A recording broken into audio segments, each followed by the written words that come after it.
షాద్ నగర్ వైపు ఉన్న మన స్వర్గసీమ వెంచర్లో ప్లాట్లు కొన్న వాళ్ళంతా సంతోషంగా ఉన్నారు. ఒక్కసారి విజిట్ చేయండి. ఎందుకు ఇప్పుడు ఈ టైంలో అడ్వెంచర్లు? ఇప్పుడు జరగరాంది ఏమైనా జరిగితే రేపు మీ అన్నయ్యకి తెలిస్తే బాగోదు. రవి, చుట్టూ చూడు, పైన వెన్నెల, పక్కనే అడవి. అబ్బో, ఎంత బ్యూటిఫుల్ గా ఉందో. అవునా? అవునా ఏంటి? అసలు ఎప్పుడు చూసినా ఎందుకలా డల్ గా ఉంటున్నావు? కాలేజ్లో ఇలా ఉండేవాడివి కాదు కదా, ఏమైంది? అది ఒక్క నిమిషం. హలో మేడం, పేషెంట్ కి అర్జెంట్ గా ఏ పాజిటివ్ బ్లడ్ కావాలి మేడం. రవి, అర్జెంట్ గా హాస్పిటల్కి పోనీ. ఏమైంది? పోనీ. రండి మేడం, ప్లీజ్ రండి. పోలీసులకి నక్సల్స్ కి కాల్పులు జరిగాయి. ఆ కాల్పుల్లో గూడెం కుర్రాడు ప్రాణాపాయ స్థితిలో ఉన్నాడు. తన బ్లడ్ మీ బ్లడ్ సేమ్. ఆ బ్లడ్ గ్రూప్ మా హాస్పిటల్లో లేదు, అందుకే మీకు కాల్ చేశాను. ఓ అవునా? అవును మేడం. పదండి డాక్టర్. Thank you madam.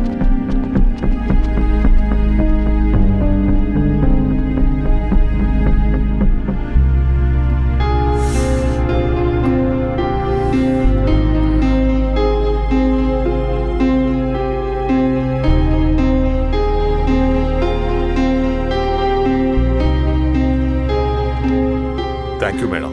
పర్లేదు డాక్టర్, ఇప్పుడు అతనికి ఎలా ఉంది? తను స్పృహలో లేడు మేడం. రవి, నీ దగ్గర మనీ ఉందా? ఉన్నాయి. ఇవ్వు.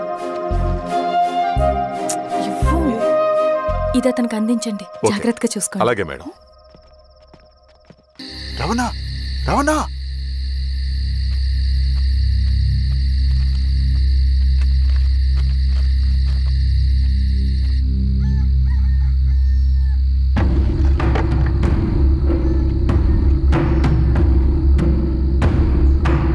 బాబాయ్.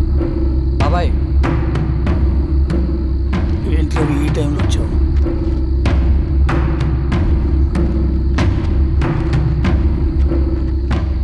కామ్రేడ్, జరగబోయే జెడ్పీటీసీ ఎలక్షన్లో మన పార్టీ తరఫున జెడ్పీటీసీ చైర్మన్ పదవికి పోటీ చేయడానికి అర్హుడైన అభ్యర్థిగా మిమ్మల్ని సెంట్రల్ కమిటీ ఏకగ్రీవంగా నిర్ణయించింది.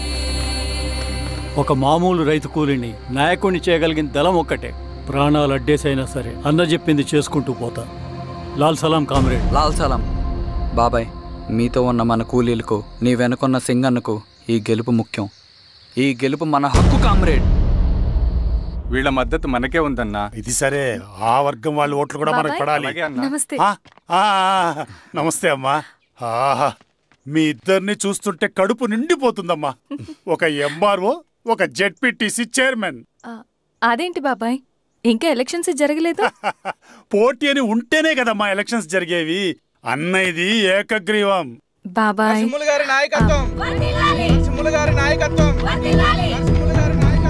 ఓ అయితే పోటీ ఉందన్నమాట. స్వామి, కార్తీ, ఆఫీస్కి వెళ్దాం. అలాగే రండి.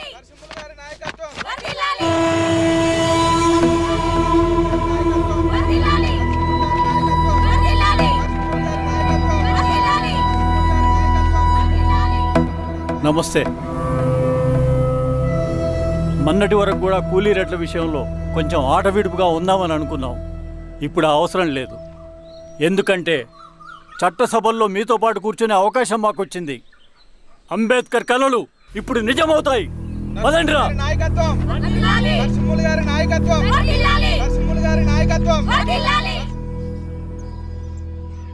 ఆ నర్సరీ ఎలక్షన్ పోటీ చేయటం ఏంటి? నా కర్మ వీరస్వామి, నా పోస్టింగ్ ఉన్నప్పుడు ఇవన్నీ జరగాల. ప్రచారానికి మారువేషంలో అన్నలు కూడా వస్తారేమో సార్. రాని, ఎవడన్నా వచ్చి విప్లవం, ఉద్యమం అని మాట్లాడాడు అనుకో, నా కొడుకున్నప్పుడు గానీ. జీవితమే ఒక ఆట, సాహసమే పుబాట, ఎదురే నాకు లేదు నన్నెవడు ఆపలేడు, ఎదురే నాకు లేదు నన్నెవడు ఆపలేడు, జీవితమే ఒక ఆట, సాహసమే పుబాట. ముసుగు మీద చేయేస్తే మడత పెట్టి కొడతా. నువ్వా? ఎవడరేడు? ఈ తెల్లని గుర్రం శాంతికి సంకేతం, ఈ నల్లని బట్టలు న్యాయానికి చిహ్నం, ఈ ఎర్రని రంగు విప్లవానికి నాంది, ఈ కొరడ శిక్షా స్మృతికి చిహ్నం. ఇది చిరంజీవి పిచ్చాడు. నాగలి గుర్తు చేయాలి ఓటు. నాగలి గుర్తు మీద ఓటేయాలి. నాగలి గుర్తు మీద ఓటేయాలి. ప్రతిసారి ఎన్నికలు వస్తున్నాయి. ప్రతి ఎన్నికలప్పుడు రకరకాల పార్టీల నుంచి నాయకులు వస్తున్నారు. లేనిపోని వాగ్దానాలు చేస్తున్నారు. పొలాలు ఇస్తామంటారు, భూములు ఇస్తామంటారు, ఇల్లు కట్టిస్తామంటారు. ఏమన్నా జరిగిందా ఇప్పటి వరకు? ఏం జరగలేదు కదా. మరి కష్టాలన్నీ పోవాలంటే ఏం చేయాలి? మన పార్టీని మనం గెలిపించుకోవాలి. నాగలి గుర్తుకే ఓటేయండి. ఇన్ని సంవత్సరాలు మీకు సేవ చేసుకునే అవకాశం నాకు ఇచ్చారు. అలాగే ఇంకొకసారి మాకు ఓటేసి భవిష్యత్తులో కూడా మీకు సేవ చేసుకునే అవకాశం మాకు ఇస్తారని కోరుకుంటూ మీ ఈశ్వర్ రెడ్డి.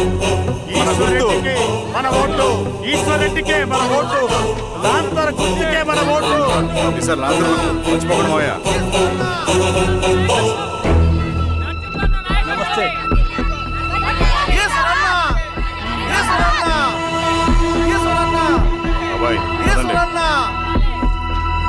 అమ్మా గుర్తుంది కదా, లాంతర్ గుర్తు. అలాగే కూలీ రేట్లు పెంచమంటే పెంచడం, ఎలక్షన్ లో డబ్బులు మాత్రం పంచుతారు. ఏ మనుషులో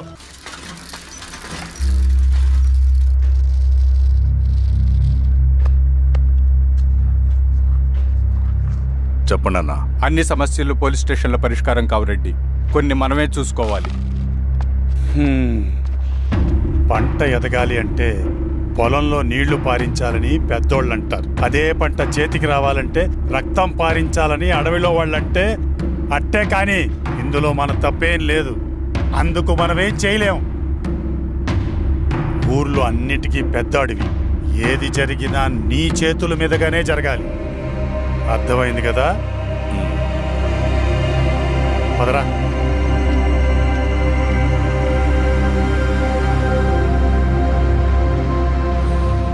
బియ్యంలో రాళ్ళున్నాయి, ఏరేయాలి.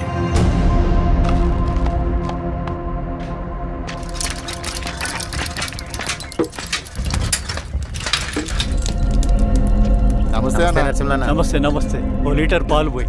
సుబ్బన్ అంత బాగున్నారా?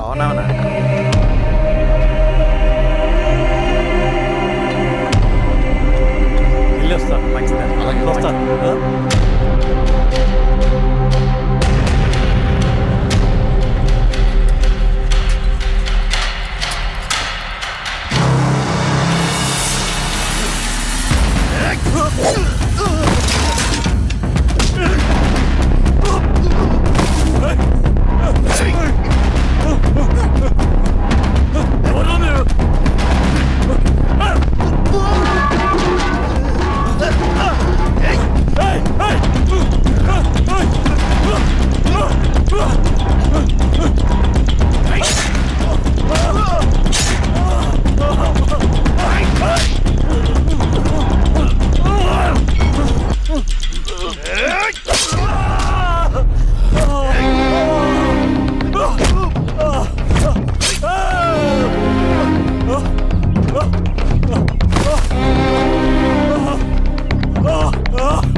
ఏం దెబ్బ కొట్టావు బారెడ్డి?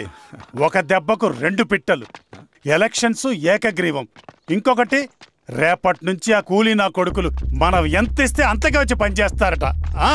సర్లేండి బాబాయ్, వదిలేయండి. ముందు ఆ ఖర్చుల సంగతి చూడండి. నమస్తే సార్. నమస్తే గిరిధర్ గారు. మీరు ఇలా చేస్తారని కల్లో కూడా ఉంచుకోలేదు ఈశ్వర్ రెడ్డి గారు. 2 పసిబిడ్డలు ఉన్నారు ఆ ఇంట్లో. వాళ్ళ గురించి ఏమైనా ఆలోచించారా? రేపు వాళ్ళు మళ్ళీ అడవిలోకి వెళ్ళి గన్నులు బాంబులు తీసుకొచ్చి మీ ఊరి మీదనే పడతారు. అప్పుడు వాళ్ళకు మీరు, మీకు వాళ్ళు. ఇది ఆగదు. అసలు ఏం మాట్లాడుతున్నావు గిరిధర్? మీకు అగేన్స్ట్ గా ఇప్పటి వరకు ఏ ఎవిడెన్స్ లేదు. మీకు చెప్పేద్దామని వచ్చాను. బయలుదేరండి.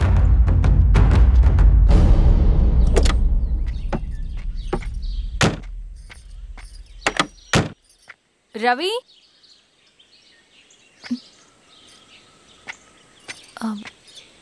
రవి ఈరోజు ఆఫీస్కి రాలేదేంటి? నరసింహుల బాబాయ్ చనిపోయాడు. జరిగింది విన్నాను. ఎలా? అన్యాయం అండి. ఎలక్షన్లో నిలబడితే చంపేస్తారా? ఎవరు? ఎవరా? ఆపోజిట్ పార్టీ వాళ్ళు. అందరికీ చెప్తుంటారుగా, మీ అన్నకి చెప్పలేదా? ఇలా చంపుకుంటూ పోతే ఏదో ఒక రోజు మన వాళ్ళని చంపుకోవాల్సి వస్తుందని. రవి వెళ్ళి మీ అన్నకి చెప్పుకోండి.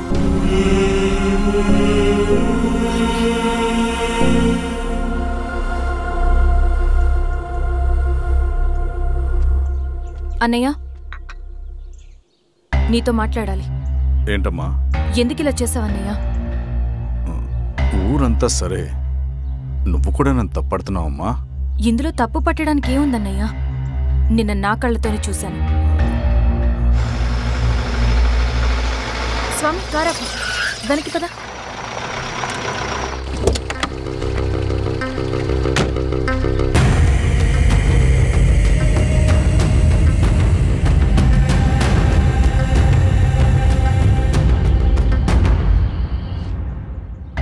జీవితంలో కొన్ని సందర్భాలుంటాయి, మనం నిజం చెప్పిన అబద్ధం అయిపోయే సందర్భాలు. ఆ వచ్చిన వాళ్ళు ఎవరు ఏంటి అన్నది నీకిప్పుడు చెప్పిన అర్థం కాదు.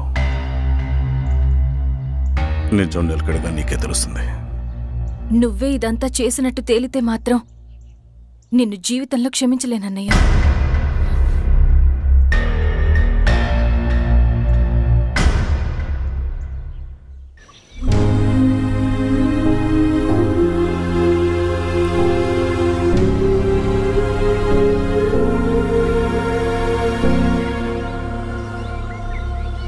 కామ్రేడ్ నరసింహన్న, కామ్రేడ్ నరసింహన్న, కామ్రేడ్ నరసింహన్న.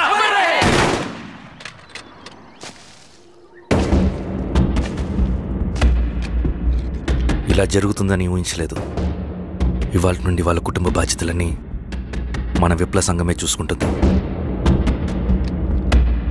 రవి అన్నా, ఇది వెళ్ళి వాళ్ళ కుటుంబానికి అందివు. సరే అన్న. ఈ రోజు నుంచి ప్రతి నెల మన తరఫున సహాయం అందుద్దని చెప్పు. నేను చెప్పానని చెప్పు. అన్నా, ఊరంతా భయం గుప్పెట్లో ఉందన్నా. మరి మన నరసింహులన్న ప్రాణత్యాగానికి అర్థమేంటి కామ్రేడ్? భయపడటం వల్ల పనులు జరుగుతాయని వాళ్ళు నమ్మితే వాళ్ళకంటే ఎక్కువ భయపడగలుగుతానని వాడికి తెలియాలి. లాల్ సలాం కామ్రేడ్, లాల్ సలాం కామ్రేడ్, లాల్ సలాం కామ్రేడ్.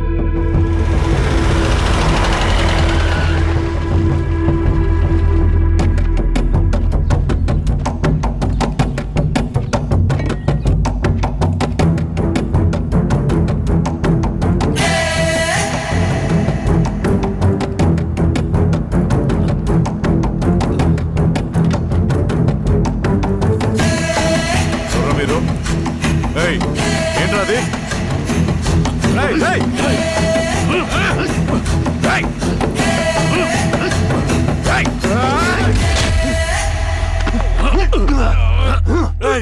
ఎవరు మీరు?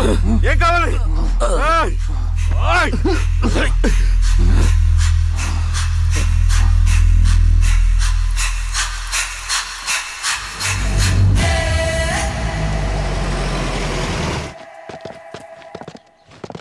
సార్, మన పోలీస్ టీం అడవంతా జల్లెడ పడుతున్నారు సార్.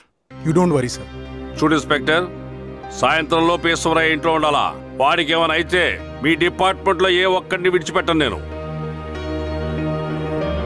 అమ్మా, వాడిని కలవటానికి వచ్చాను నేను.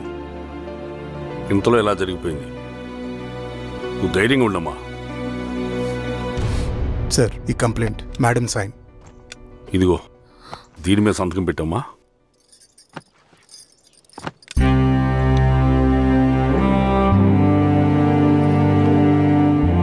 వెళ్ళండి, ముందే లాభం చూడండి. సార్,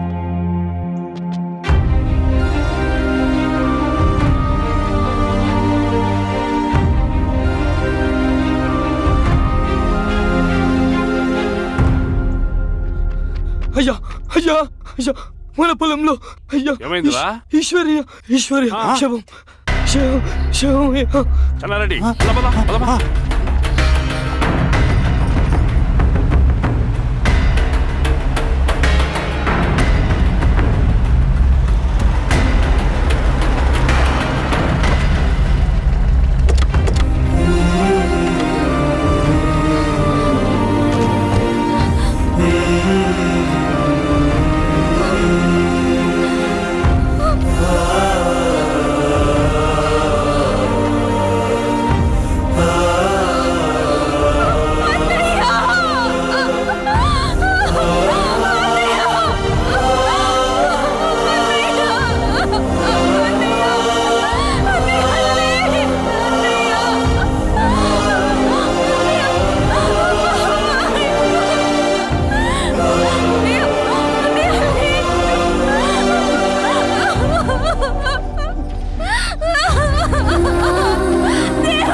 అలాగే సార్. మీరే సార్ మీరు క్లియర్ చేయి. మీరందరూ జరగండి మా పక్కకి.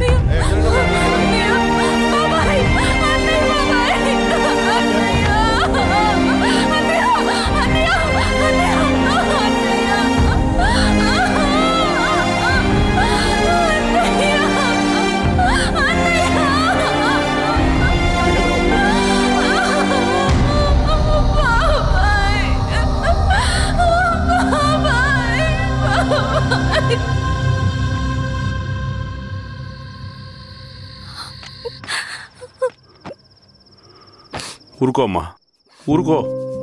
నలుగురికి మంచి చేయాలన్నది మీ అన్నయ్య కళ. అలాంటి వాడిని పొట్టను పెట్టుకున్నారు. ఆ కళ మధ్యలోనే ఆగిపోకూడదమ్మా. ఇందులో సంతకం పెట్టు. బాబాయ్, మీ అన్నయ్య ఆత్మ శాంతించాలంటే నువ్వు ఈ పని చేయక తప్పదమ్మా. కానీ బాబాయ్, నేను ఈ పరిస్థితుల్లో... అమ్మా, పరిస్థితులు చక్కబడాలంటే మనం పవర్లో ఉండాలి. ఇగో, నువ్వు పెట్టిన ఒక్క సంతకం చాలా మంది జీవితాలు మార్చింది. నువ్వు పెట్టబోయే ఈ సంతకం ప్రజాస్వామ్యాన్ని బతికిస్తుంది. పెట్టమ్మా.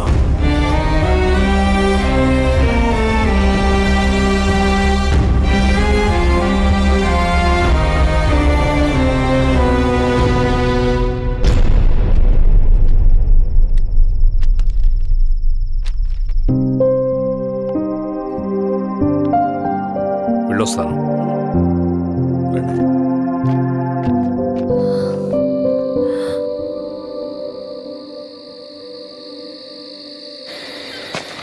లాల్ సలాం కామ్రేడ్.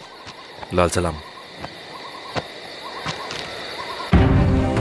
పినపాక మండలం జెడ్పీటీసీ అభ్యర్థిగా శిరీషారెడ్డి.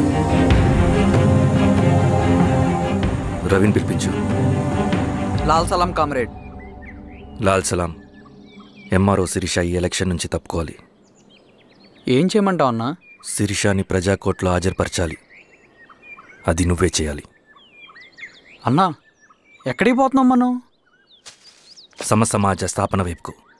బలహీనుని బానిసగా మార్చి దోచుకోవాలనుకునే బలవంతుడు గుండెలు చీల్చే వైపుకు.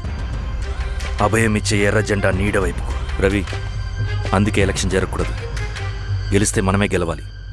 డబ్బు, కులం, రాజకీయ కండబలం, సానుభూతి ఓట్లు కానీ గెలవకూడదు. ఈశ్వర్రెడ్డి హత్య జరిగింది కాబట్టి ఈసారి శిరీషకి హై సెక్యూరిటీ ఉంటుంది. జాగ్రత్తగా డీల్ చేయి.